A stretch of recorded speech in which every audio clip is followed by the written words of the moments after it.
My name is Eleanor Vance, and for 30 years I believed I was building a fortress of love, a sanctuary where sacrifice was the currency of devotion. I am 62 years old now, and if there is one thing I have learned, it is that the people you would take a bullet for are often the ones holding the gun. They say that behind every great fortune is a crime, but in my family, behind every public smile is a carefully orchestrated erasure. I spent 5 brutal years in the trenches of my husband's terminal illness, watching the man I loved wither away, while I systematically liquidated my own life, my inheritance, my career as a senior investigator, and my very identity to buy him back from the brink of death. I worked until my bones ached and my bank accounts ran dry, believing that every dollar spent was a bridge back to the life we shared. But tonight, as I sit in the suffocating shadows of the ballroom at the Pierre Hotel, watching the glittering elite of New York toast to a recovery I financed and a legacy I preserved, I realized that I wasn't just a wife or a savior. I was a ghost at my own banquet. I was the silent engine they used to get where they wanted to go, and now that the destination is reached, they've simply disconnected me. Before we go deeper into that fateful gala night where I was cast out by my own husband, I want to take a moment to acknowledge all of you here. After you like and comment below to support the truth, I want to send my sincerest wishes for health and happiness to everyone. Where in the world are you watching from? What time is it there? And how old are you? Your companionship means everything to me. Let's continue. The air in the grand ballroom was thick with the scent of expensive lilies and the metallic tang of chilled champagne. It was the 30th anniversary gala of the Vance Group, the real estate empire that I had personally saved from bankruptcy twice during Julian's illness. I was wearing a black silk gown I'd bought 7 years ago. It felt tight across my chest, or perhaps that was just the weight of the atmosphere. I wasn't at the head table. I wasn't even at the second or third. I was at table 42, tucked behind a massive marble pillar near the service entrance, sharing space with junior accountants and distant cousins who didn't recognize my face. I watched Julian through the gaps in the crowd. He looked magnificent. At 65, he had the kind of silver-haired vitality that suggested he had spent his life on a yacht, not in a chemotherapy ward. His tuxedo was tailored to perfection, hiding the fact that only 18 months ago, I was lifting him into a bathtub because he was too weak to stand. Beside him stood our daughter Clara. She was 28, radiant in a custom-made gold sequin dress that probably cost more than my first car. She was holding a champagne flute, her face glowing under the soft amber spotlights. The master of ceremonies tapped the microphone, and the room fell into a respectful hush. "Ladies and gentlemen," he began, his voice echoing off the gilded ceiling, "tonight we celebrate 30 years of the Vance Group. But more importantly, we celebrate the man who led us here, and the miracle of his return." Julian stepped up to the podium. The applause was deafening, a rhythmic thumping that felt like it was bruising my ribs. He smiled, that charming, crooked smile that used to make my heart skip a beat. Now, it just made me feel cold. "Thank you," Julian said, his voice steady and resonant. "They told me 5 years ago that I wouldn't be here tonight. They said the illness was too aggressive, the odds too slim, but I had a secret weapon." He paused, his eyes scanning the room. For a fleeting second, I thought he was looking for me. I straightened my posture, my hand instinctively reaching for the silver locket he'd given me decades ago. But his gaze never reached the back of the room. He turned to his right and reached out his hand. Clara stepped forward, beaming. "When the world went dark," Julian continued, his voice thick with calculated emotion, "my daughter, Clara, was the light that guided me back. She gave up everything. She put her rising career on hold, spent every night by my hospital bed, and researched the experimental treatments that eventually saved my life. She was my rock, my sole caregiver, and the heart of this family. Clara, everything I am today, I owe to you." The room erupted. People stood up, wiping away performative tears. Clara leaned in and kissed his cheek, her eyes catching the camera lens with practiced grace. I sat frozen. The silver locket felt like a hot coal against my skin. I remembered the nights I had spent on the linoleum floor of the ICU because there were no chairs left. I remembered the frantic phone calls to Switzerland at 3:00 a.m., pleading with pharmaceutical reps in my broken French. I remembered the $2.4 million I had transferred from my family's private trust money my father had intended for my retirement to pay for the very treatments Julian was now credited to Clara. I looked down at the program lying on the table. It was a beautiful, heavy-stock booklet with a gold leaf border. I flipped through the pages. A history of the Vance Group, the road to recovery, our vision for the future. There were photos of Julian in the boardroom, photos of Clara at his bedside in a designer tracksuit, photos of them laughing in the garden. I turned to the guest list at the back, my heart hammering against my teeth. My name wasn't there, not under family, not under executive board, not even as a guest of Julian Vance. I checked again, my vision blurring. I was listed as staff support, logistics. A waiter nudged my shoulder, leaning in with a tray of appetizers. "Excuse me, ma'am, you can't sit here. This table is reserved for the late arrival media crew." I'm Eleanor Vance, I whispered, the words feeling thin and ridiculous. "I'm Julian's wife." The waiter looked at me with a mixture of pity and annoyance. He looked at my 7-year-old dress and my tired eyes. "I'm sorry, ma'am, I have the seating chart right here. Mrs. Vance is listed at the head table. That's the young lady in the gold dress." He thought Clara was his wife. Or perhaps the narrative had been rewritten so thoroughly that the role of wife had been merged into the devoted daughter to make the story more marketable for the film Clara was supposedly developing. I stood up, my legs feeling like lead. I walked toward the lobby, away from the applause and the lies. As I passed a side table near the exit, I saw a stack of press releases. I picked one up. It was a summary of a new Netflix-backed documentary series titled Times The Architect's Daughter, A Journey of Survival *. The lead producer was listed as Clara Vance. The premise *. A young woman's heroic struggle to save her father's empire and his life during a 5-year battle with terminal illness. I walked out into the cool New York night, the city lights shimmering like broken glass. I hadn't just been ignored, I had been surgically removed. They hadn't just taken my money and my time, they had stolen my story and sold it to the highest bidder. But as I stood on the curb waiting for a taxi I could barely afford, I felt something stir deep inside me. It wasn't the quiet ache I had carried for years, it was the cold, sharp precision of an investigator who had just found the first clue in the biggest fraud of her career. Julian was healthy, he was rich, he was celebrated, and he thought I was a ghost. But the thing about ghosts is that they see everything, and they never, ever forget. I pulled my coat tight, the silence of the street, a stark contrast to the roar of the ballroom behind me. The game had changed. They thought they had finished the story, but I was just starting the first chapter. The morning after the gala, the silence in my house felt different. It wasn't the peaceful quiet of a home at rest, but the heavy, suffocating stillness of a tomb where I had been buried alive. I sat at my small breakfast nook, a chipped ceramic mug of lukewarm coffee in my hands, watching the sunlight hit the mahogany floorboards of a house I no longer felt I owned. On the kitchen counter sat a glossy lifestyle magazine Clara had left behind weeks ago, featuring a spread on New York's most resilient dynasties. There was Julian, leaning against his mahogany desk, looking every bit the titan of industry, with a caption praising his miraculous recovery and Clara's unwavering financial and emotional stewardship. I looked at my reflection in the darkened window and didn't see a steward or a tycoon. I saw a woman who had spent 5 years stripping herself of every layer of security she had ever known, all to keep a man breathing who was now using that breath to tell the world I didn't exist. People talk about sacrifice as if it's a grand, poetic gesture, but for me, it was a ledger. It was a series of cold, calculated subtractions that added up to my total erasure. The numbers have always stayed with me, etched into my mind with the precision of the investigator I used to be. You see, love doesn't just feel like a warm glow. When things get dire, love looks like a bank statement. It looks like the day in October 2021 when I sat in a sterile, glass-walled office in Lower Manhattan, signing away Blue Heron K. It was a small private island in the Outer Banks that had been in my family for 3 generations. My father had taught me to fish there. He had left it to me with the hope that I'd spend my old age watching the sunset over the Atlantic. But the experimental immunotherapy Julian needed, the kind the insurance companies laughed at because it was too new, cost $150,000 per infusion. I remember the scratch of the fountain pen on the deed, a sound like a small bone snapping. I sold it for $1.1 million, a fraction of its worth, because the buyer had cash, and Julian's tumors weren't waiting for a better offer. I didn't cry that day. I just calculated how many months of life that island would buy him.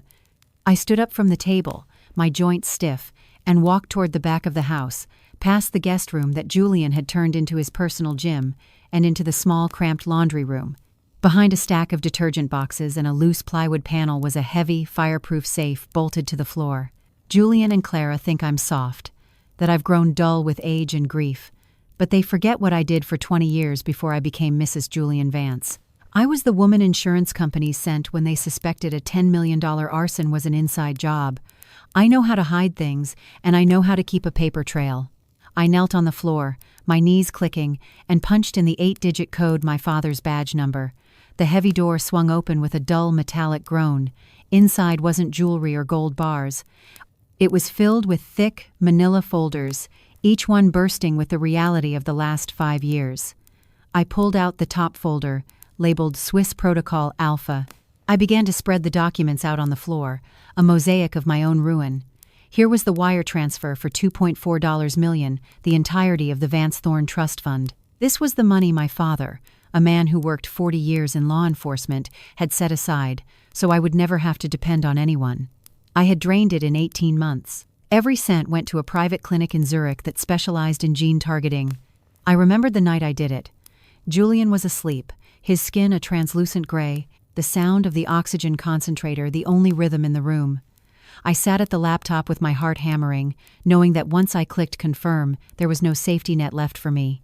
I did it without blinking. I thought I was buying us a future. I didn't realize I was just paying for my own replacement. I picked up a stack of receipts from a pharmacy in Basel. They were printed on thin thermal paper that was starting to fade. $12,000, $15,000, $9,000. These weren't just numbers to me. They were memories of what I'd given up to afford them. That $12,000 was the year I stopped taking my own blood pressure medication because the copay was too high and every dollar had to go to his appetite stimulants. That $15,000 was the jewelry I'd inherited from my mother, the pearls, the diamond studs, the sapphire brooch sold to a dealer in the Diamond District who knew I was desperate and lowballed me on every piece. I remember Julian coming home from one of his later checkups, looking stronger, color finally returning to his cheeks. He had walked into the kitchen where I was eating a bowl of plain white rice to save on groceries. He didn't ask why I wasn't eating what he was, the organic, grass-fed proteins and imported supplements I prepared for him daily. He just looked at his new Rolex, a recovery gift he'd bought himself with the company's restabilized dividends, and said, "You really should take better care of yourself, Eleanor. You're starting to look haggard. It's not good for the image of the firm." "The firm," I whispered to the empty laundry room, my fingers tracing the faded ink on a hospital bill for $84,000. Clara's betrayal was even more meticulous. In the safe, I found a printout of an email I'd intercepted months ago, though I hadn't wanted to believe what I was seeing at the time. It was from Clara to a luxury car dealership. She was inquiring about a limited edition Porsche, using the emergency medical fund I had established through a personal loan I'd taken out against my own life insurance. She had told me the money was for a backup ventilator. Instead, she was buying horsepower. I sat there on the cold floor, surrounded by the evidence of my own devotion and their staggering greed. I had been so focused on the medical charts and the bank balances that I had missed the most important investigation of my life, the one happening inside my own home.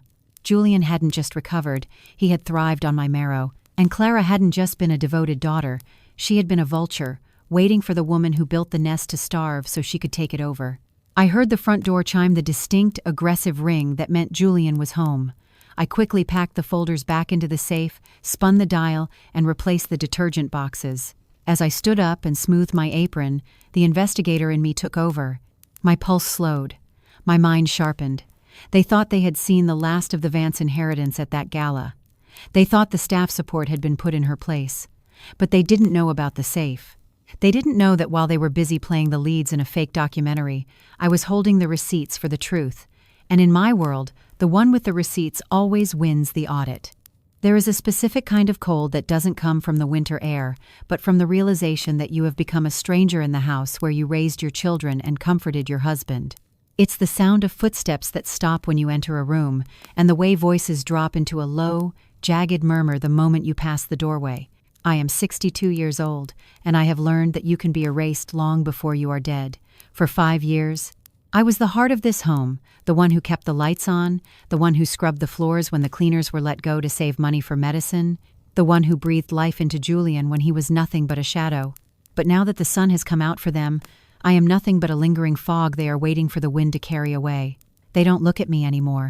They look through me, as if I am a piece of furniture that no longer fits the decor of their new glittering life. It's a slow, methodical stripping of dignity, a quiet cruelty that happens over morning coffee and late-night whispers, making you wonder if you ever really existed at all. Living in the Vance estate used to feel like being inside a fortress, but lately, it feels more like a cage where the bars are made of silence. The house is a sprawling, ivy-covered colonial in Connecticut, the kind of place people dream about, filled with crown molding and memories. But the memories are being boxed up.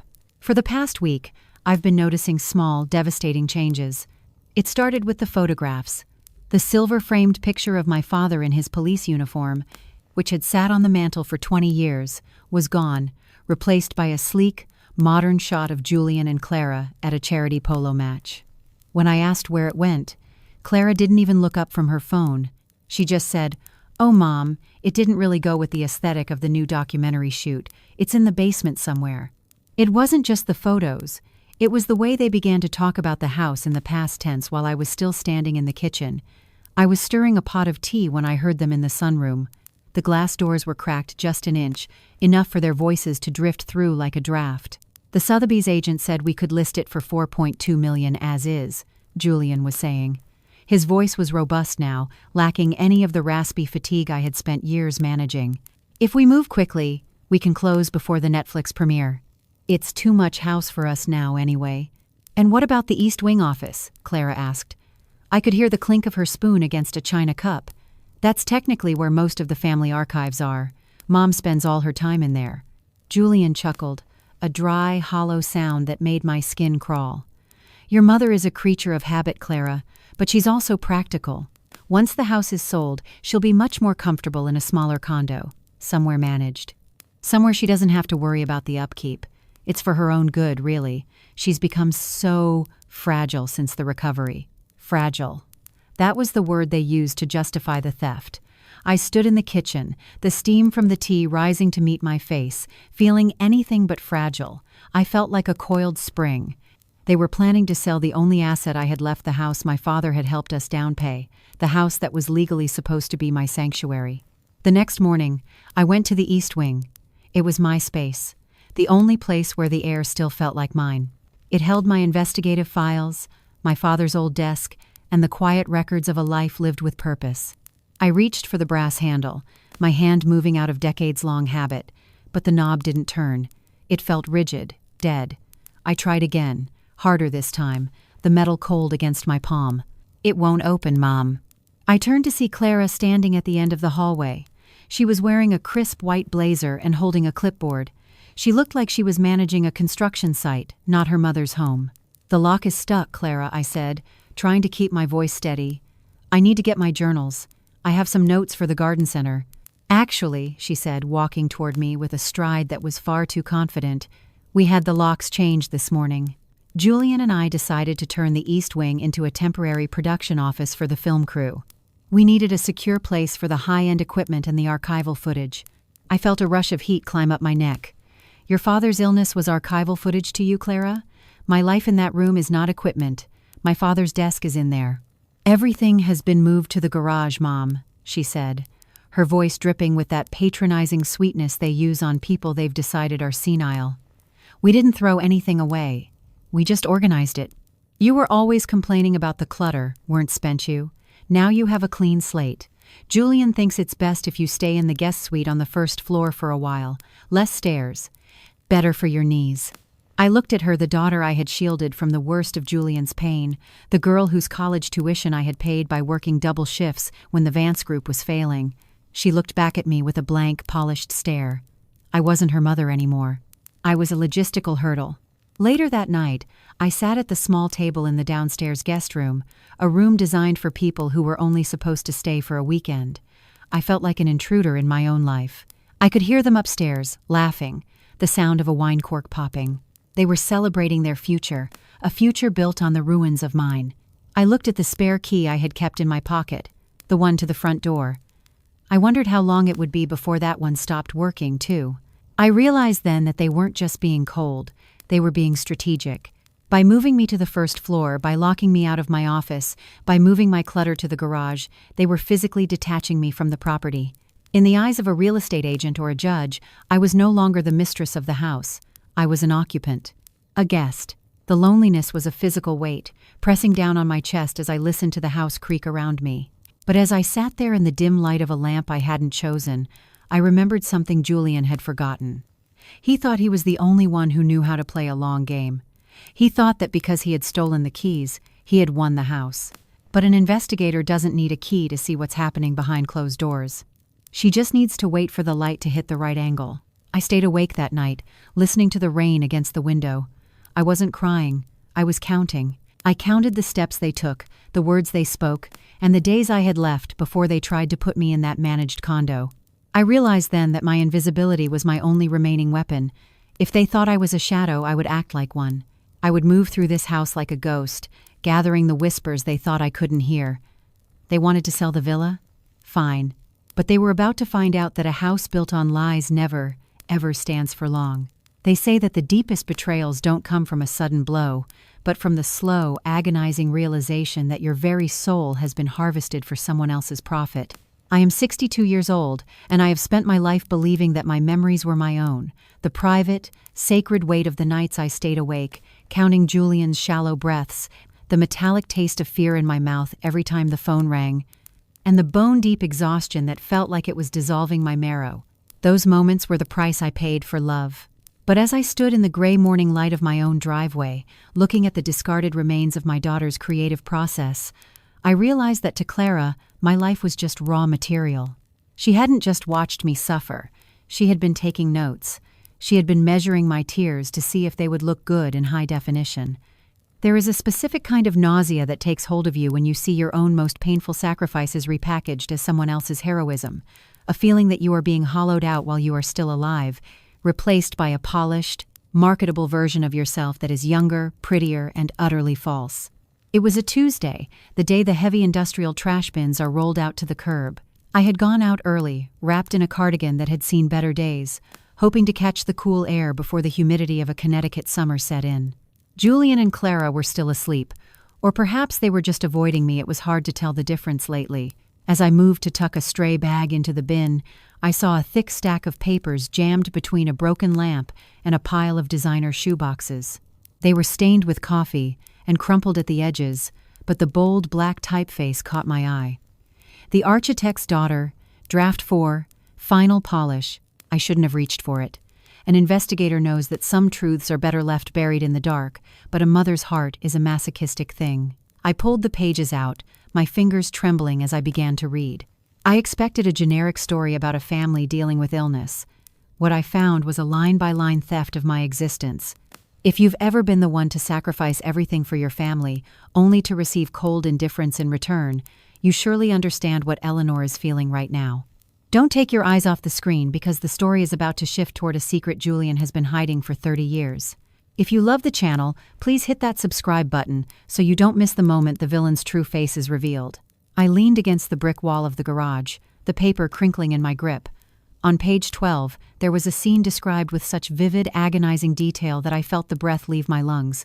The character, the heroic daughter named Claire, was sitting in a dim, windowless room in a plasma donation center. The script described the hum of the machines, the coldness of the needle, and the way she felt dizzy as she walked to the subway afterward, clutching $50 in crumpled bills, because the experimental meds for her father weren't fully covered that week. I remember that day in 2022. I remember the bruise on my arm that stayed purple for 2 weeks. I remember buying Julian's anti-nausea pills with that money and telling him I'd found a forgotten 20 in an old coat pocket. Clara hadn't even been in the state that month. She had been at an influencer retreat in Cabo. But here it was, written as her sacrifice, her bravery. She had taken my literal blood and turned it into a plot point. I flipped forward, my eyes racing through the pages, each one a fresh stab of betrayal. The script detailed the nights of vigil descriptions of the exact way I used to prop Julian up with pillows so he wouldn't choke, the specific herbal tea I made to soothe his mouth sores, even the private, desperate prayer I whispered over his forehead when I thought everyone was asleep. She had written it all down. She had been watching me through the crack in the door, or perhaps she had just listened to the stories I told her when I was at my weakest. thinking I was sharing a bond with my daughter. Scene 45. Claire sells her grandmother's sapphire brooch to a shady dealer. A tear rolls down her cheek as she realizes she is selling her heritage to buy her father's time. I dropped the pages onto the driveway. The sapphire brooch.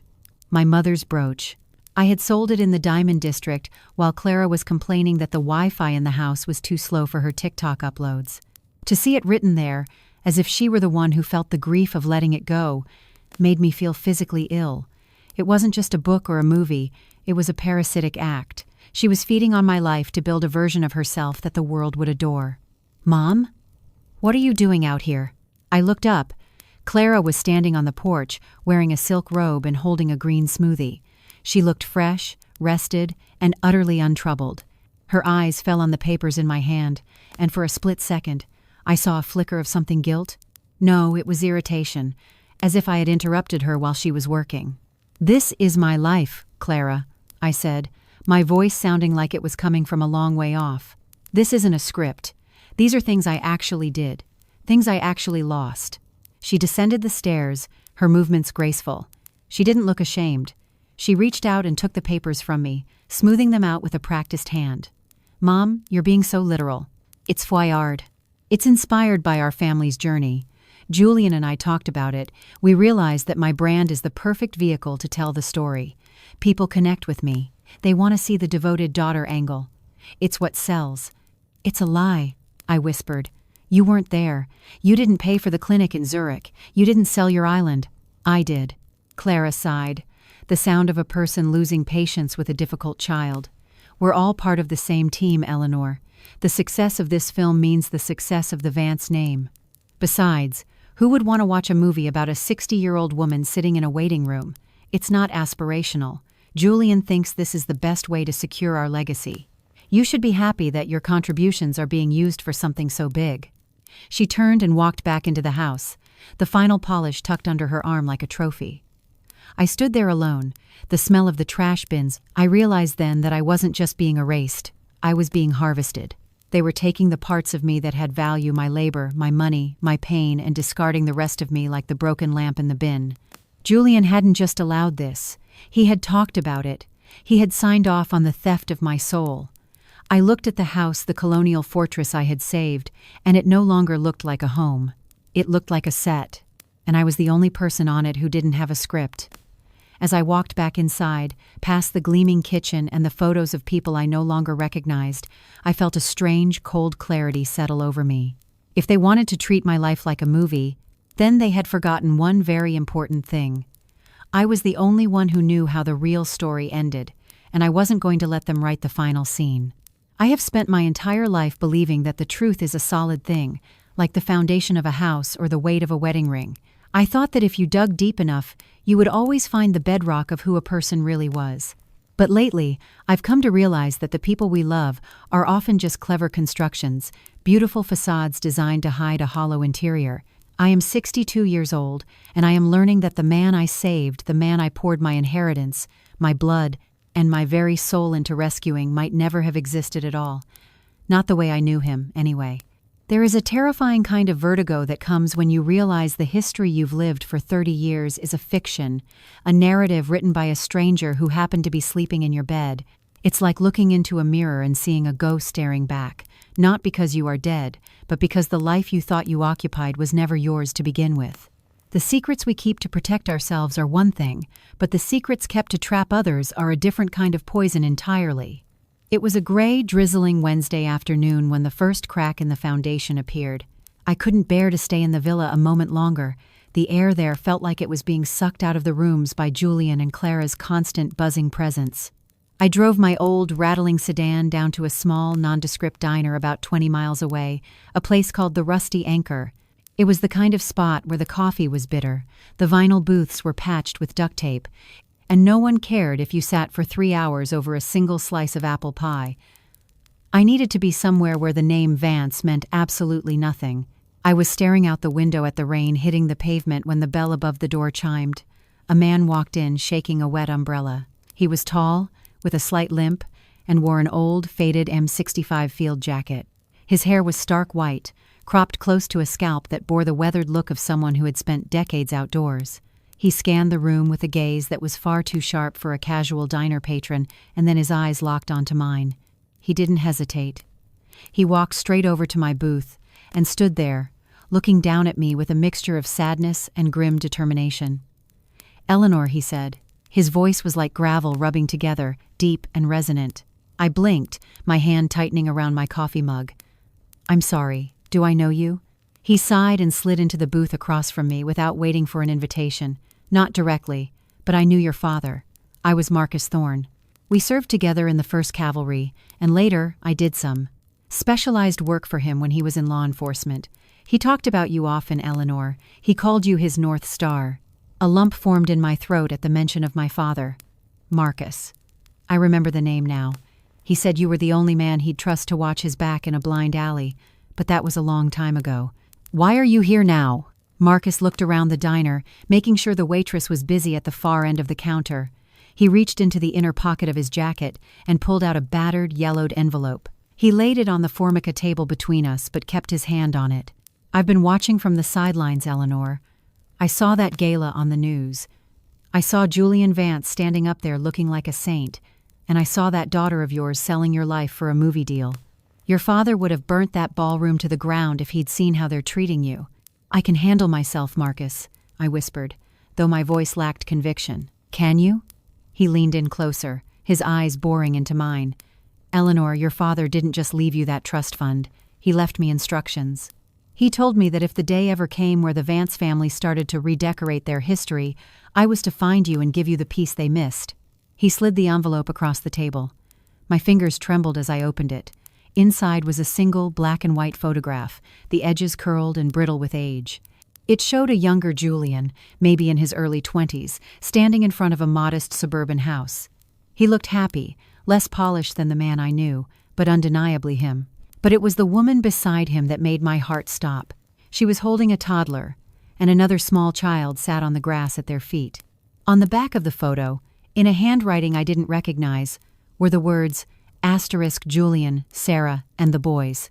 Summer 1979. I felt the blood drain from my face.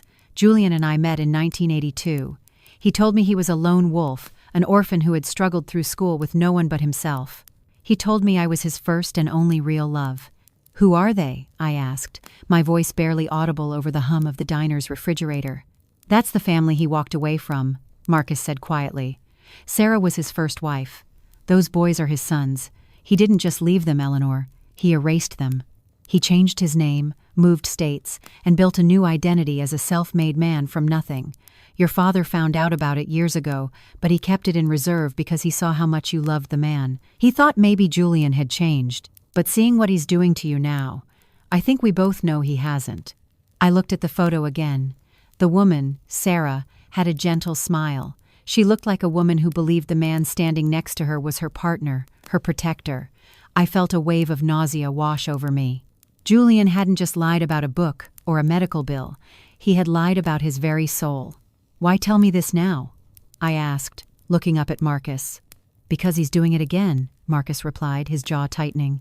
"He's erasing you just like he erased Sarah. He's using your money to fund a life that doesn't include you, and he's using your daughter to validate the lie. But there's more, Eleanor. Julian didn't just happen to meet you at that VFW party in '82. He knew who your father was. He knew about the Vance Thorne inheritance. He didn't marry you for love. He married you for the foundation you could provide for his new life." The diner seemed to tilt on its axis. Every Sunday dinner, every vacation, every night I spent praying for his recovery, it was all built on a grave. I looked at Marcus, the white-haired man who looked like he'd carried this weight for too long. "There's a box," Marcus continued, lowering his voice. "A black box your father kept. It has the records of Julian's first life, the real reason he fled. It's not just a divorce, Eleanor. It's a crime. I have it hidden, but I couldn't bring it to the house, not with those cameras and that film crew everywhere." He reached out and squeezed my hand, his grip like iron. "You're an investigator, Eleanor.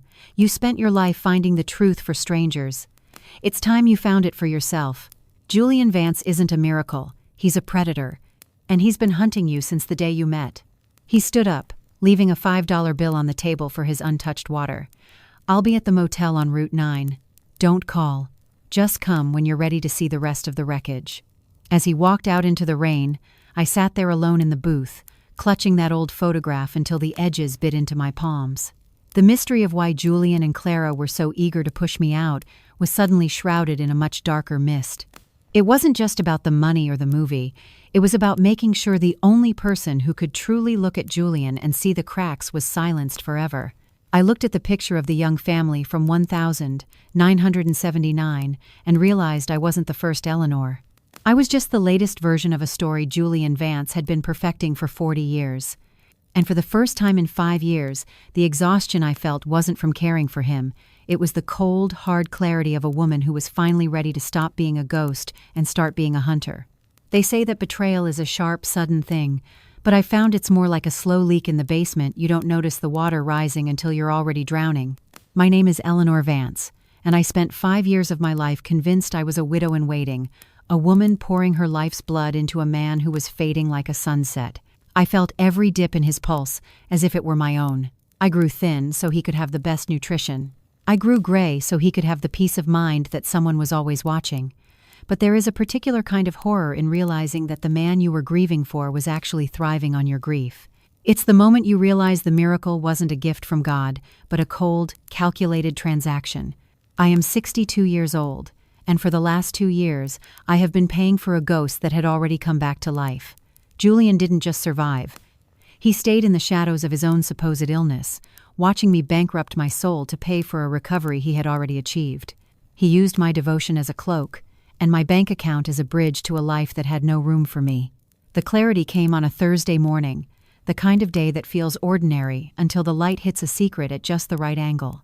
Julian and Clara had left for a press lunch in the city, leaving the house silent and echoing.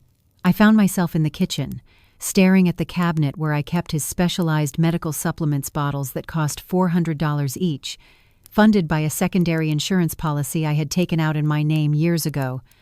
The premiums were staggering, but I'd kept paying them, even as I skipped my own dental checkups and wore shoes with holes in the soles. I noticed a small, white envelope tucked behind the canisters of protein powder. It wasn't a medical bill. It was a private banking statement from a boutique firm in the Caymans, addressed to Julian, but the return address was a law firm I recognized from my days as an investigator. My hands, usually so steady, felt like they belonged to someone else as I opened it. I expected to see more debt. Instead, I saw a fortune. But it wasn't the numbers that broke me. It was the dates. The accounts showed massive deposits starting 24 months ago, the exact time Julian was supposedly at his weakest, the time I was cashing out the last of my father's trust to fly in a specialist from Germany. According to these records, Julian hadn't been a patient for the last 2 years. He had been an investor. He had been cleared by a private clinic in Zurich, the very one I paid for 18 months before he ever told me. He had been remission perfect while I was still waking up every 2 hours to check if he was breathing. I sat on the cold tile floor, the paper fluttering in my grip. The logic of it was a jagged blade. If he was healthy, why was I still paying $5,000 a month for his at-home nursing care? Why was the insurance company still cutting checks for end-of-life palliative support? Then I saw the outgoing wires. Every month, for 2 years, $15,000 had been transferred to a private account in Oregon. I pulled my laptop over, my heart thumping a frantic, irregular rhythm against my ribs. Using the old backdoor searches I'd mastered during my career, I traced the routing number. It didn't go to a medical facility or a research lab. It went to a residential mortgage for a Sarah Brennan. Sarah, the woman from the photograph Marcus had shown me. The first wife. The family he had erased. He wasn't just lying about being sick. He was using the insurance money that was only being paid out because Times was signing the caregiver affidavits, because Times was providing the proof of his decline to fund the life of the family he claimed didn't exist. He had turned my integrity into a weapon for his fraud. He had sat in that recliner, wrapped in the cashmere blankets I'd bought him, pretending to be too weak to hold a spoon, while he watched me sign the papers that stole from my own future to pay for his past. "How could you?" I whispered to the empty, gleaming kitchen. The anger didn't come in a wave. It came like a deep tectonic shift. I thought of the nights I'd spent crying in the shower so he wouldn't hear me, the way I'd apologized for being tired, the way I'd felt guilty for even thinking about a life after him. All of it was a performance he had directed. He had stayed sick because being sick was profitable. It kept the Vance Group in the headlines as a triumph of spirit, it gave Clara a career as a tragic heroin influencer, and it kept the insurance checks rolling into Sarah's bank account. I remembered a moment from 3 months ago. I had been sitting by his bed rubbing his feet because he said the neuropathy was unbearable.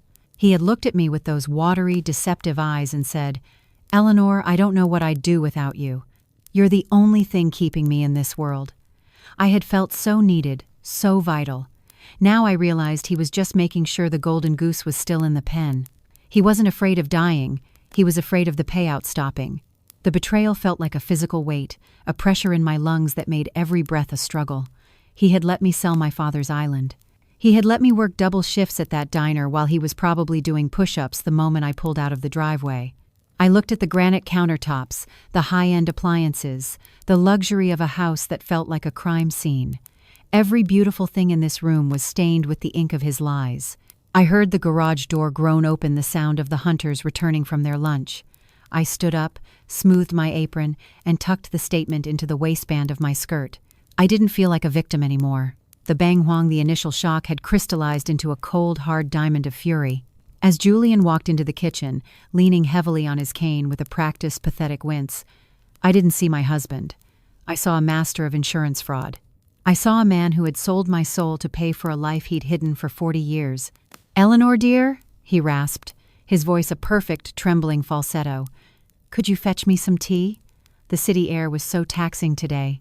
I looked at him, really looked at him, noting the subtle strength in his forearms and the way his eyes were clear and sharp behind the glasses. I smiled, a thin, brittle thing that didn't reach my eyes. "Of course, Julian. I'll get you exactly what you deserve." He didn't notice the edge in my voice. Why would he? To him, I was just a fixture, a piece of the machinery he'd built to keep the money flowing. But as I filled the kettle, I realized that Julian had made one fatal mistake. He had forgotten that I wasn't just his wife. I was an investigator. And the thing about investigators is that we don't stop until we find the source of the rot. He wanted to play a game of hidden accounts and secret families? Fine. But I was the one who knew where all the bodies were buried, and I was about to start digging. The most dangerous thing about a woman who has lost everything is that she no longer has to fear the consequences of the truth. I am 62 years old, and for decades, my life was defined by a soft, yielding kind of patience. I believed that if I absorbed enough pain, if I carried enough of the burden, I could keep my family whole. But sitting in that quiet kitchen, clutching the evidence of Julian's financial fraud and his secret life in Oregon, that version of Eleanor died. An investigator knows that you don't catch a predator by shouting at him from across the room. You catch him by becoming the very air he breathes, silent and invisible, until the moment you decide to choke him out. I realized that my perceived weakness, my age, my exhaustion, my fragility was actually the perfect camouflage. Julian and Clara had spent months treating me like a piece of background scenery, a ghost they had already exorcised. They were so confident in my defeat that they had stopped lowering their voices. They thought they were watching a woman break, but I was simply shedding a skin that no longer served me. Sitting here, recounting the harsh words Clara had for her own mother, my heart truly aches. How many of you watching this video right now also feel forgotten, erased by the very people you sacrifice the most for? Our sacrifices as women are often taken for granted, treated as a given, but Eleanor is about to show them that a mother's silence isn't weakness, it is the preparation for a storm. I spent the next 3 days moving through the house like a well-oiled machine, playing the part of the crumbling martyr to perfection.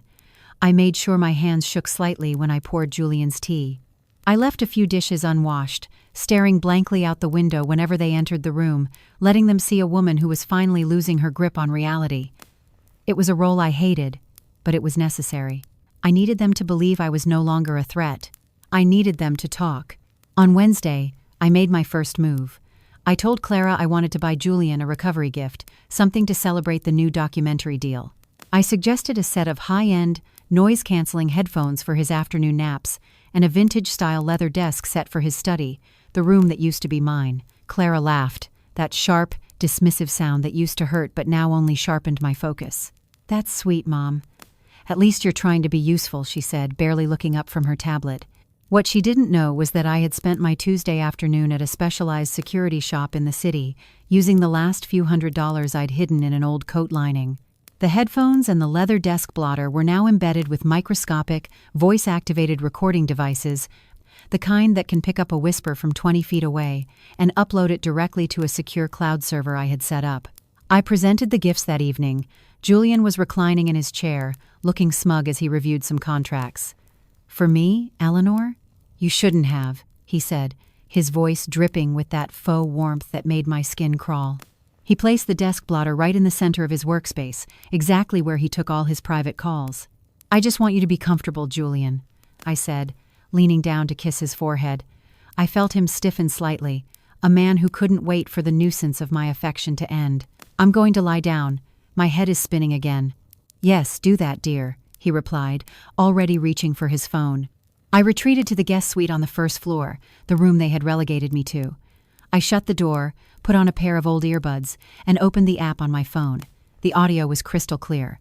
For the first hour, it was just the sound of Julian humming to himself, the scratch of a pen, the mundane noises of a man who thought he was alone. Then, the phone rang. "Clara?" "Yeah, I'm in the office," Julian's voice boomed through the speakers. The cane was nowhere to be heard. His voice was strong, commanding. "I just looked over the draft from the Netflix lawyers. The payout for the first 3 episodes is substantial, but they're pushing for more emotional stakes in the middle. They want more of the daughter as savior angle." "I can handle that," Clara's voice came through. She must have been on speakerphone. "I've already written a scene where I have to choose between a major career break and staying by your side during a relapse. It's gold, Dad. But we need to make sure Mom stays out of the way during the film crew's visit next week. If she starts babbling about paying the bills or selling her island, it ruins the narrative. The savior has to be me." "Don't worry about your mother," Julian chuckled. I could practically see him leaning back in his chair, the one I had polished for years. "She's practically senile at this point. I've already talked to Dr. Eris about a mild sedative to help with her anxiety.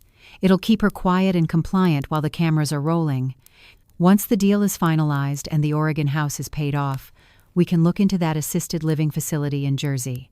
It's far enough away that she won't be a nuisance." "Oregon?" Clara asked, her voice dropping an octave. "Is Sarah still asking for more?" "She's always asking for more, Clara, but she knows the deal. As long as the Vance name stays clean and the money keeps flowing, she stays in the shadows. It's a small price to pay for keeping the past buried." I sat on the edge of the twin bed, the darkness of the room pressing in on me. My own daughter knew. She knew about the first wife, she knew about the fraud, and she was actively helping him plan my chemical restraint so they could sell a lie to the world. The betrayal was so deep it felt like it had reached my very bones, a coldness that no blanket could ever warm. But I didn't cry. The investigator in me was already cataloging the evidence. I had Julian admitting to insurance fraud. I had them conspiring to medicate me against my will. I had the mention of the Oregon house. Every word they spoke was another nail in the coffin they were unknowingly building for themselves. I realized then that they didn't just want my money or my house, they wanted to erase the person I was so they could use my corpse as a prop. They thought they were the directors of this movie, but they had forgotten that I was the one who had lived the scenes they were trying to fake. I stayed awake for hours, listening to them talk about the Jersey plan, about how they would divide the spoils of my life once I was safely tucked away in a drugged haze. I looked at my reflection in the darkened window of the guest room. I looked old, yes. I looked tired. But behind my eyes, the North Star my father had talked about was burning with a fierce, cold light. They wanted a show? I would give them one. But it wouldn't be the one Clara had written. I began to map out the next few days, calculating every move with the precision of a woman who was no longer playing a part, but executing a sentence. The storm was coming, and for the first time in 30 years, I was the one who controlled the wind. There is a specific kind of stillness that settles over you when you realize you are no longer playing defense, but are instead orchestrating the final movements of a long, painful game. I am 62 years old, and for a long time I moved through the world with a desperate, clinging hope that people were inherently good, especially the ones you share a bed with. But hope is a luxury I traded for clarity weeks ago. When you've spent 5 years watching a person you love wither away, you learn to read the smallest shifts in the air, the way a floorboard creaks under a healthy step, the way a breath is held when a lie is being polished. I realized that to Julian and Clara, I was just a ghost haunting the corners of my own life, a woman too broken by grief to notice the vultures circling above. They thought they had secured their narrative, but they forgot that I was raised by a man who taught me that the most important evidence is often the thing they think they've already destroyed. Tonight, the silence in this house doesn't feel like a weight anymore. It feels like an ally, a dark velvet curtain waiting to rise on the truth. The rain hadn't stopped since my meeting with Marcus at the diner. It drummed against the roof of the guest suite, a persistent, rhythmic reminder that time was running out. I had spent the last 48 hours in a state of hypervigilance, my ears tuned to the hidden microphones I'd planted. I knew Julian was getting nervous. The Netflix crew was arriving in 3 days, and the pressure to finalize the miracle narrative was making him sloppy. He was talking more openly on his phone, making arrangements for the Oregon house, and checking his private offshore accounts with a frequency that bordered on obsession. But there was one thing he still feared: the original medical records from St. Jude's Hospital, the place where his miraculous recovery had supposedly begun 2 years ago. Julian believed those records were safely buried in the hospital's deep storage archives, protected by layers of bureaucracy and a head of security who was on his payroll. He didn't know that Marcus Thorne had spent 30 years learning how to navigate the shadows that most people are too afraid to even look at. I was sitting in the dark, watching the digital clock on the bedside table flip from 2:14 to 2:15 a.m. when my phone vibrated in my palm. It was a single encrypted text from Marcus. Asterisk inside, archive block 4. Moving to the vault. Asterisk. My stomach twisted. Marcus was 72 years old with a limp that told the story of a dozen wars, but in that moment he was the only bridge I had to the truth. I had worked at that hospital for a decade as a consultant. I knew the layout of the basement archives like the back of my hand. It was a labyrinth of concrete and steel, a place where secrets were sent to be forgotten. I opened the audio feed from Julian's study. I expected silence, but what I heard made the hair on my neck stand up. It was the sound of a heavy drawer being pulled open, followed by the metallic click of a handgun slide being racked. "He's at the hospital, Clara." Julian's voice came through, cold and devoid of the raspy weakness he used in public. Security just tripped a silent alarm in the basement. "It's that old man, Thorne. He's looking for the 2024 folders." "What are you going to do, Dad?" Clara's voice sounded thin, panicked. "If he gets those records, the Netflix deal is dead. We could go to prison for the insurance payouts." "He isn't getting out of that basement," Julian said. I heard the thud of his footsteps, strong, heavy, purposeful, moving toward the door. "I'm going to handle this personally. If the police come, it's a simple case of an elderly intruder being neutralized by a homeowner protecting his interests. Call Eris. Tell him we might need a sedative for Eleanor if she wakes up and hears the car." I didn't wait to hear the rest. I slipped out of the guest room, my feet silent on the thick carpet. I didn't take my car. I took the old mountain bike I'd hidden in the gardening shed weeks ago. It was a 2-mile ride through the woods to the back entrance of St. Jude's, a path the cameras wouldn't see. By the time I reached the hospital's loading dock, the adrenaline was a cold fire in my veins. I used my old keycard, the one they had forgotten to deactivate, because I was just a volunteer now, and slipped into the service elevator. I reached the basement level just as a black sedan roared into the parking lot above. The archives were a forest of tall, metal shelving units, lit by flickering fluorescent tubes that buzzed like angry hornets. I saw Marcus at the far end of the row, his flashlight cutting through the dust-filled air. He was holding a thick blue folder, the original, unedited oncology report from August 2024. "Marcus," I hissed, my voice echoing in the concrete cavern. "He's here. He has a gun."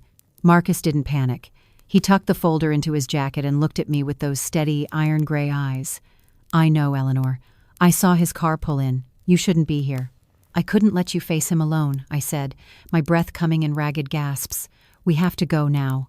We moved toward the rear exit, but the heavy steel door was already being pushed open. Julian stepped into the light. He wasn't leaning on his cane. He wasn't squinting behind his glasses. He looked powerful, predatory, and utterly lethal.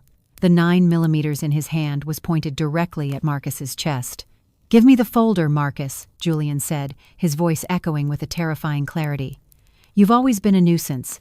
My Sarah told me about you years ago. The loyal dog who couldn't let go of the past." "The past is right here in this folder, Julian," Marcus said, his voice calm. "It says you were in full remission 18 months before you stopped billing the insurance company. It says you faked the relapse in Oregon to get the payout. It's over. Julian smiled, and it was the most horrific thing I had ever seen, a expression of pure, unadulterated malice. It's only over if someone lives to tell the story. Eleanor, honey, you should have stayed in bed. It would have been so much easier to just let you drift off in that nice facility in Jersey. He began to squeeze the trigger, his knuckles whitening. I felt the world slow down, the hum of the lights becoming a roar in my ears. But I hadn't come here just to witness a murder. I had come as an investigator. Julian, look up, I said, my voice surprisingly steady. In the corner of the ceiling, the red light of a security camera was blinking. Julian sneered. I own the head of security, Eleanor. That footage will be erased before I even leave the building. I'm not talking about the hospital's cameras, I said. I pulled my phone from my pocket and held it up. The screen showed a live stream interface. I'm talking about the private, encrypted feed I installed yesterday. Every word you've said, every move you've made with that gun is being recorded to 3 different cloud servers and a secure drive at Sam's bar. Even if you kill us, the video goes live the moment my heart rate drops. Julian froze. I could see the gears turning behind his eyes, the calculation of a man who had finally met a variable he couldn't manipulate. He looked at the camera, then back at me, the gun trembling slightly in his hand. You're bluffing, he whispered. Try me, I said. Shoot him. Shoot me. And watch your miracle turn into a life sentence in 5 seconds. The silence that followed was absolute. For the first time in 30 years, I saw Julian Vance look truly afraid. He wasn't afraid of death. He was afraid of being seen. He lowered the gun, his face contorting into a mask of impotent rage.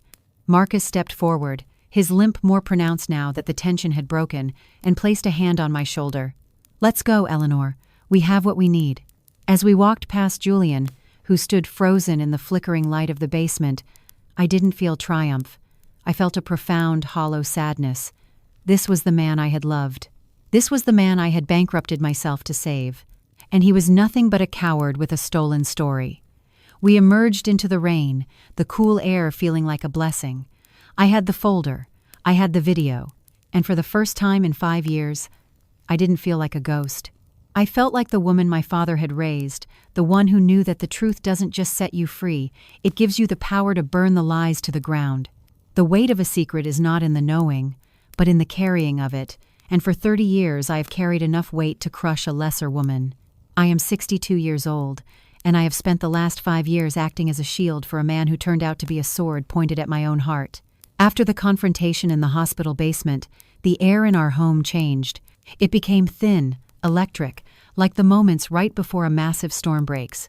Julian and Clara moved through the hallways now with a forced, terrifying normalcy, pretending the gun and the medical folders never existed, while they quietly coordinate with Dr. Eris to hasten my departure to that facility in Jersey. They think they are the ones managing the endgame, but they have forgotten that an investigator's greatest skill isn't just finding the truth, it's documenting it in a way that can't be erased. Tonight, while they discuss their Netflix premiere in the dining room, I am sitting in the flickering light of my laptop in the guest suite, preparing a final testament that won't just tell my story, but will act as a legal guillotine for their lies. I am no longer fighting for my marriage, or even for my daughter's love. I am fighting for the right to exist on my own terms, and I am making sure that even if they succeed in silencing me, the truth will speak with a voice they can never drown out. The small, grainy lens of my laptop camera stared back at me like an unblinking eye. I had locked the door of the guest suite and propped a chair against the handle, a habit I'd picked up from Marcus. Outside, I could hear the faint, melodic clink of silverware against china. Julian and Clara were having a celebratory dinner, oblivious to the fact that their senile mother was currently building their cage. I took a deep breath, smoothing the collar of my cardigan, and pressed the red record button. I didn't want to look like a victim. I wanted to look like the woman my father had raised, reliable, clear-headed, and absolutely certain. My name is Eleanor Vance, I began, my voice steady despite the frantic thrumming of my heart. It is May 2026. I am recording this because my husband, Julian Vance, and my daughter Clara are conspiring to commit insurance fraud, identity theft, and are currently planning to have me involuntarily committed to a private facility under false pretenses. If you are watching this, it means I am either missing, incapacitated, or dead. I took a moment to let those words settle, thinking of the 30 years I had poured into this house. It felt strange to be speaking my own death warrant, but there was a cold comfort in the precision of it. I leaned forward, my face filling the frame. For 5 years I was told I was saving a dying man. I liquidated my family's trust, sold my inheritance, and worked myself to the bone. But Julian's illness became a business model for them. He has been healthy for 2 years, using insurance payouts, and my own bankrupted accounts to fund a secret family in Oregon. I didn't just speak into the camera, I used the share screen function to weave in the evidence I had spent weeks gathering. I showed the wire transfers to Sarah Brennan in Oregon. I showed the original medical records Marcus had retrieved from the hospital basement, highlighting the dates that proved Julian was in full remission while I was still paying for his palliative care. Then, I played the audio I had recorded from the desk blotter. The speakers filled with Julian's robust voice. Asterisk, she's practically senile at this point. Once the deal is finalized, we can look into that assisted living facility in Jersey.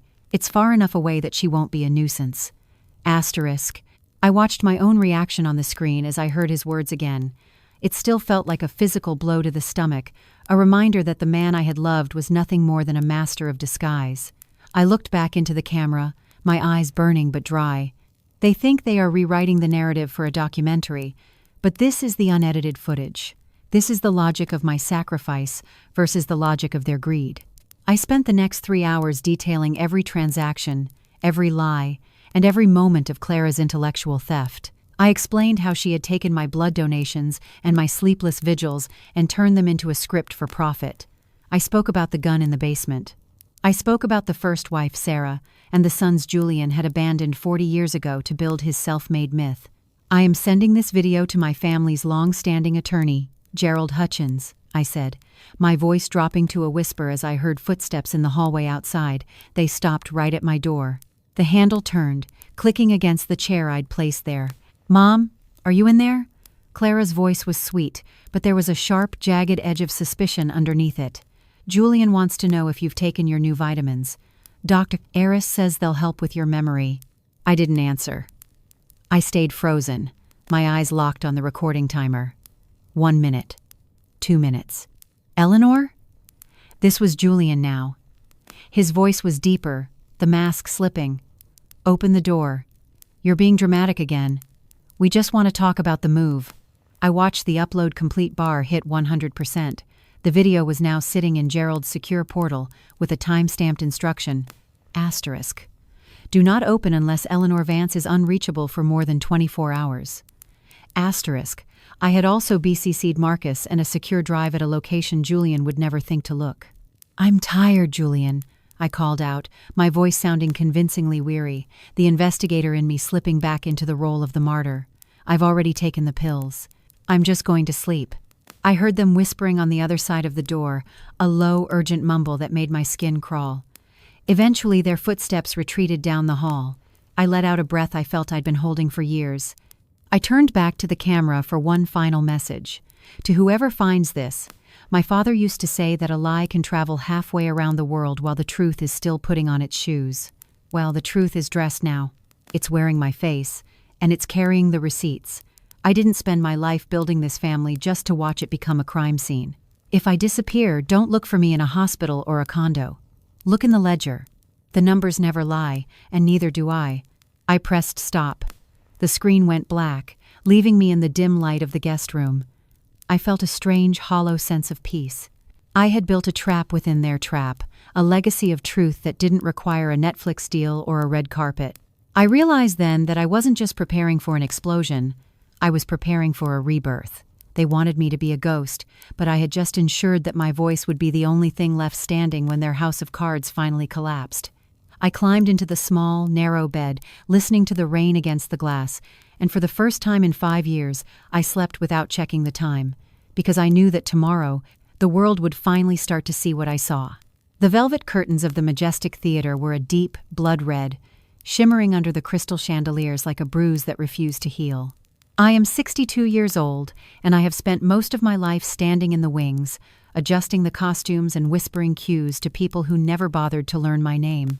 For 5 years, I was the stagehand of Julian's survival, the one who kept the lights on when the world went dark. But tonight, the theater was filled with the glittering elite of Manhattan, men in $1,000 tuxedos and women draped in silk, all gathered to watch a premiere that was built on the wreckage of my soul. They were here to witness The Architect's Daughter, a cinematic masterpiece of sacrifice and devotion, starring my daughter Clara in the role of the century, my role. As I stood in the heavy shadows of the backstage corridor, feeling the unfamiliar weight of a floor-length emerald gown against my skin, I realized that Julian and Clara hadn't just stolen my money, they had turned my very existence into a prop. They thought they had successfully edited me out of the final cut, relegated me to a managed facility where ghosts go to fade. They didn't know that I wasn't here to take my seat in the back row. I was here to walk into the spotlight and tear the script to pieces. The air smelled of expensive perfume and anticipation, but all I could taste was the cold, metallic tang of the truth I had carried in silence for far too long. Only a few minutes left. The biggest turning point at the theater will completely change the fate of Clara and her father. The most painful truth is still ahead, so please stay until the very end to witness the conclusion that these traitors truly deserve. Don't forget to subscribe to the channel to support Eleanor in this final battle. The lobby had been a whirlwind of camera flashes and sycophantic laughter. I had arrived early, slipping through the side entrance used by the caterers, avoided the red carpet where Julian was currently leaning on his silver-tipped cane, playing the fragile survivor for the New York Times. Clara was beside him, a vision in gold sequins, her face practiced in a look of humble grace. They looked like a miracle. I looked like an investigator who had finally finished her report. I found my way to the projection booth first. The young technician there was distracted by the sheer scale of the event, his headset crackling with frantic instructions from the event coordinator. He didn't question a woman in an emerald gown who looked like she belonged there. I handed him a thumb drive, the updated introductory montage Clara had allegedly requested at the last minute. He took it with a harried nod and plugged it in. My hands didn't shake. I felt a strange, icy calm, the kind that only comes when you have nothing left to lose because everything has already been taken. I made my way down to the stage wings, hiding behind the heavy folds of the curtain. I could hear the muffled roar of the crowd as they took their seats. The theater held 1,200 people, every seat filled with the people Julian wanted to impress, the investors he needed for the Oregon expansion, and the Netflix executives who were ready to write a check for millions. Julian and Clara walked onto the stage to a standing ovation. The sound was like a physical wave, pressing against the velvet. They stood in the center of the spotlight, arms linked, the picture of a bond forged in fire. "Thank you," Julian's voice boomed, amplified by the hidden microphones I knew so well. He didn't sound sick. He sounded like a king. Tonight is about more than a film. It's about the strength of the human spirit. When I was at my lowest, when the doctors told me to give up, my daughter Clara never stopped fighting. She is the reason I am standing here today. This story is our truth. Clara leaned into the microphone, a single, perfect tear glistening on her cheek. I did what any daughter would do. I gave up my world to save his. I hope this film inspires you to cherish the ones you love. The lights dimmed. The crowd held its breath. This was the moment the movie was supposed to start, the cinematic opening of Clara sitting in a fake hospital room. But as the screen flickered to life, it wasn't the polished, color-graded footage of the documentary. It was the grainy, high-definition feed from my laptop in the guest suite. The theater went deathly silent. On the massive screen, my face appeared unfiltered, tired, but terrifyingly clear. Asterisk. My name is Eleanor Vance. If you are watching this, it cognirala I am either missing, incapacitated, or dead. Asterisk. I stepped out from behind the curtain. The spotlight didn't find me at first, but the audience did. A few people in the front row gasped, their heads whipping between the screen and the woman in emerald standing at the edge of the stage. Julian froze. The silver-tipped cane slipped from his hand, clattering against the wooden floor with a sound like a gunshot. Clara's mouth opened, but no sound came out. The gold sequins on her dress seemed to dull under the harsh light of the projection. Asterisk. She's practically senile at this point. Asterisk. Julian's recorded voice thundered through the theater's state-of-the-art sound system. Asterisk. Once the deal is finalized, we can look into that assisted living facility in Jersey. It's far enough away that she won't be a nuisance. Asterisk. I walked toward the center of the stage, my heels clicking rhythmically, a steady heartbeat in the stunned silence. I didn't look at the audience. I looked directly at Julian. His face was a mask of gray ash, the predatory strength I'd seen in the hospital basement replaced by a hollow, naked terror. The video on the screen shifted. It showed the wire transfers. It showed the house in Oregon. It showed the medical records from 2024, the proof that the miracle they were celebrating was nothing more than a 2-year insurance scam. "The premiere is over, Julian," I said. I didn't need a microphone. The silence in the theater was so absolute that my whisper reached the back row. The script was wrong. "You didn't survive a miracle. You survived on the marrow of a woman you thought was too weak to fight back." Clara took a step toward me, her hands trembling. "Mom, stop this! You're having a breakdown! Someone get her off the stage!" But no one moved. The security guards, the ushers, the elite of New York, they were all transfixed by the screen, where Julian was now shown in the hospital basement, pointing a 9mm at Marcus Thorne. The image was massive, undeniable, a portrait of a monster in a tuxedo. "I am not having a breakdown, Clara," I said, turning to her. I felt a flash of grief, a final dying spark of the mother I used to be. "I am having a revelation. I gave you my life, and you tried to sell it as a fiction. But the truth isn't for sale." I looked out at the audience, at the sea of pale, shocked faces. I saw the Netflix executives whispering frantically into their phones. I saw the investors standing up, moving toward the exits, as if the building were on fire. The Vance legacy was evaporating in real time, turning into a scandal that would dominate the headlines for years. Julian reached out, trying to grab my arm, his eyes pleading, "Eleanor, please, we can fix this. We're a family." I stepped back, out of his reach. I looked at him, the man I had bankrupted myself for, the man I had prayed for, and for the first time in 30 years, I felt absolutely nothing. No anger, no love, just the vast, clean emptiness of the truth.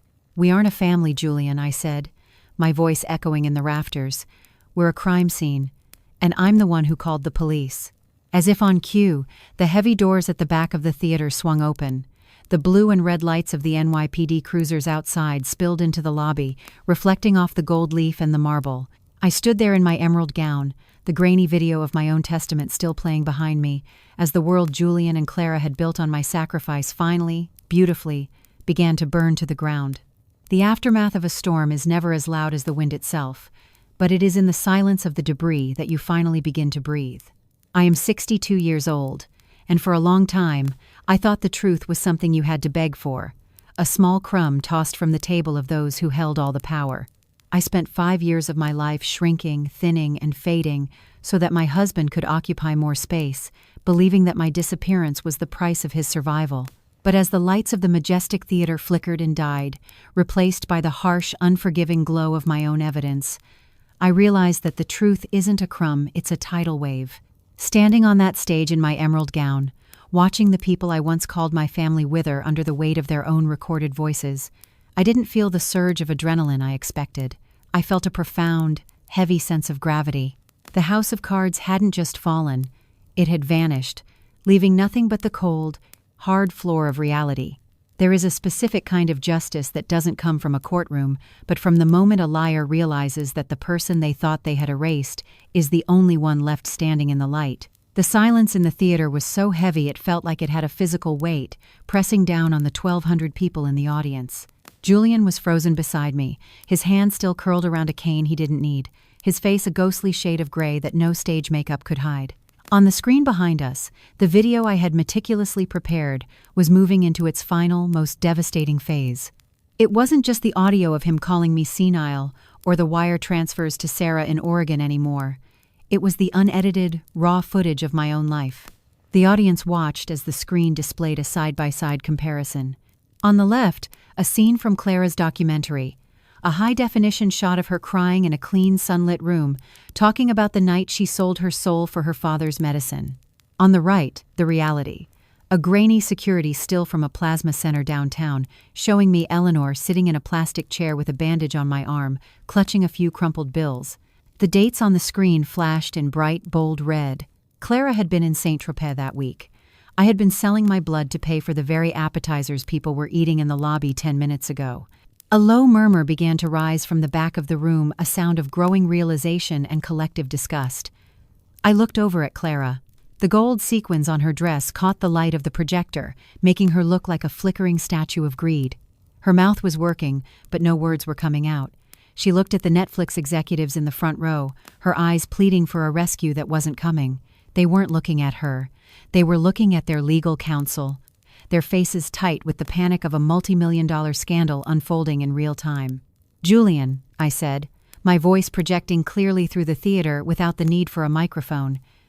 "You told me I was your North Star, but stars don't just guide you, they burn. And you've spent 30 years thinking I was too dim to see the fire you were stoking." Julian finally found his voice, though it was nothing like the robust, commanding tone he'd used minutes ago. It was a thin, desperate rasp. "Eleanor, stop this. This is a misunderstanding. You're confused. The stress of my illness has affected your mind." He reached out to touch my arm, a final, reflexive attempt at manipulation, but I stepped back.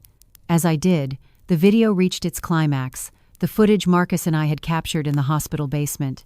The entire theater watched as Julian pointed a 9mm at a 72-year-old man, his face contorted with the predatory malice of a man who would kill to keep a payout. "I'm not confused, Julian," I said, my voice like iron. "I am an investigator, and I just closed the case." The heavy doors at the back of the auditorium crashed open. The sound echoed like a gunshot, and for a second, the audience flinched. A dozen officers from the NYPD and investigators from the state's insurance fraud division flooded the aisles. Their flashlights cut through the dim theater light, reflecting off the gilded moldings and the stunned faces of New York's elite. Marcus Thorne walked in behind them, his limp steady, his eyes fixed on Julian. He wasn't wearing a tuxedo. He was wearing the same weathered field jacket, a man who belonged to the truth, not the theater. He walked right up to the stage as the lead detective stepped into the spotlight. "Julian Vance," the detective's voice rang out, cold and professional. "You are under arrest for multiple counts of insurance fraud, grand larceny, and felony assault with a deadly weapon. Clara Vance, you are being detained for questioning regarding conspiracy to commit fraud and theft of intellectual property." The audience erupted then not with applause, but with a chaotic, buzzing energy. People were standing on their seats to get a better view, their phones held high to capture the fall of the Vance dynasty. I watched as the officers climbed the stairs to the stage. Julian didn't fight. He looked like he had simply deflated, the tuxedo suddenly looking 3 sizes too large for him. When they clicked the handcuffs behind his back, the sound was muffled by the velvet curtains, but to me, it was the loudest sound in the world. Clara began to scream a shrill, desperate sound that echoed the tantrums she used to throw as a child. "You can't do this. Do you know who I am? Mom, tell them. Tell them it's part of the movie." I looked at my daughter, and for the first time in my life, I felt a strange, cold distance. I didn't feel the urge to protect her. I didn't feel the need to take the blame. I just saw a stranger who happened to share my DNA. "The movie is over, Clara," I said quietly. "The credits are rolling." As they were led off the stage, past the rows of people who had been ready to hand them awards and checks, I stood alone in the center of the spotlight. The video on the screen had stopped, frozen on a shot of the old photograph Marcus had given me, Julian, Sarah, and the sons he had abandoned 40 years ago. The secret was no longer a secret. The Oregon house, the fake illness, the stolen vigils, it was all out in the open air, where it could finally begin to rot. I felt a hand on my shoulder. It was Marcus. He didn't say anything. He didn't have to. He just stood there, a silent witness to the end of a 30-year lie. I looked out at the empty stage where Julian and Clara had stood, and I realized that I wasn't the staff support anymore. I wasn't the senile wife or the ghost. I was Eleanor Vance, and I had reclaimed the only thing that actually mattered, my own name. The police led them out through the lobby, and I could hear the roar of the reporters outside, the sharks who had come for a miracle and stayed for a carcass. I turned away from the crowd and walked toward the back of the stage, into the quiet darkness of the wings. I took off the emerald gown, feeling the weight of the silk fall away, and put on my old, comfortable coat. Justice didn't feel like a victory. It felt like a long overdue rest. I walked out the side exit into the cool New York night, where Marcus was waiting with his old sedan. The city was still moving. The lights were still bright. But for the first time in 5 years, I knew exactly where I was going. I was going home to a house that was finally mine, to a life that no longer required a script, and to a truth that was finally, beautifully, enough.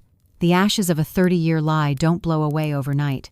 They linger in the air, a bitter reminder of the fire that finally cleared the ground. I am 62 years old, and for a long time, I believed that my value was measured by how much of myself I could give away, until there was nothing left but a hollow shell. I spent 5 years as a prisoner of my own devotion, watching the people I loved transform into architects of my destruction. But standing in the wreckage of the Vance Empire, watching the police lights fade into the New York fog, I realized that the end of a lie is not just a conclusion, it is a birth. There is a profound, quiet power in reclaiming your own name, in standing on the soil of a life that no longer requires a mask. I lost my inheritance, my daughter's loyalty, and the man I thought was my partner, but in the process, I found the woman who had been buried under their demands. Justice, I've learned, isn't always about the noise of a gavel. Sometimes, it's the simple, steady sound of your own footsteps walking toward a horizon that finally belongs to you. The weeks following the premiere were a blur of cold rooms and sharp-edged documents. I traded the velvet of the theater for the polished oak of lawyers' offices, but this time, I wasn't the one signing away my life. I sat across from Gerald Hutchins, the man who had seen my father's legacy nearly evaporated by Julian's greed. The evidence I'd gathered, the recordings, the Swiss bank trails, the unedited medical records had left the Vance Group's board with no choice. They moved with a clinical, corporate speed to distance themselves from Julian and Clara. By the time the dust settled, Julian's shares were liquidated to pay back the millions in insurance fraud, and the remaining assets, including the Connecticut villa and the patents Julian had claimed as his own, were returned to the estate. My estate. I remember the day I walked back into the villa to oversee the final move. It was empty, the echoing hallways no longer buzzing with film crews or the faux weakness of Julian's voice. I walked up to the east wing, the door now unlocked, and stood in my father's old office. I didn't feel the anger anymore, I just felt a deep, cleansing sense of space. I saw the boxes they had shoved into the corner, my journals, my investigative files, the photos of my father. They had tried to treat these things like clutter, but as I ran my hand over the worn wood of the desk, I knew they were the only things in that house that were real. Julian was sentenced to 8 years in a federal facility. Clara received a suspended sentence and heavy fines, her influencer brand permanently stained by the revelation that she had harvested her mother's blood for a script. She tried to call me once, a desperate, tearful message about how misunderstood she was.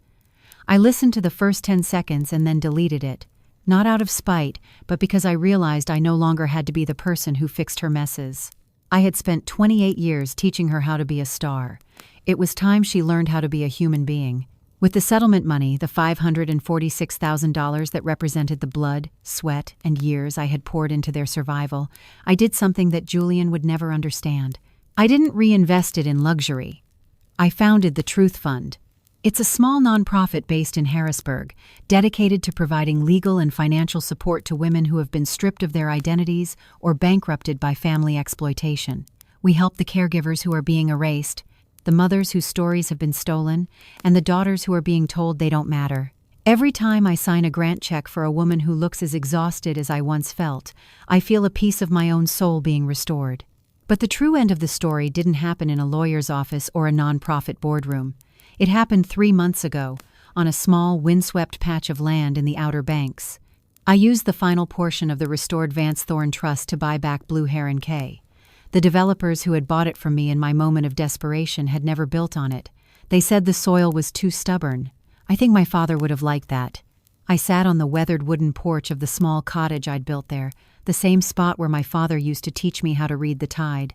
The Atlantic was a deep, restless blue, the waves crashing against the shore with a rhythm that felt like a long, slow breath. Marcus Thorne was there, sitting in a rocking chair nearby, cleaning a pair of binoculars.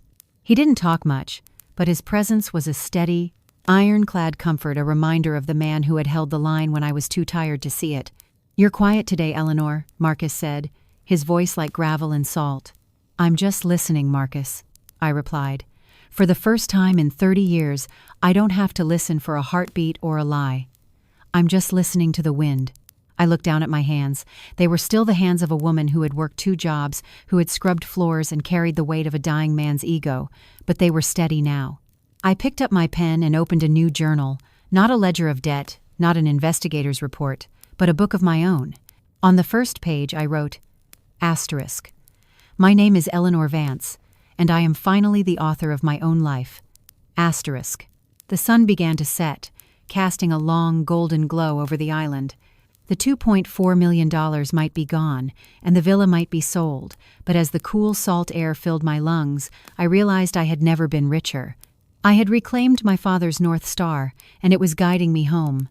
I wasn't a ghost, and I wasn't a prop. I was a woman who had walked through the fire and come out the other side as something unbreakable. I am Eleanor Vance, and for the first time in 62 years, I am free.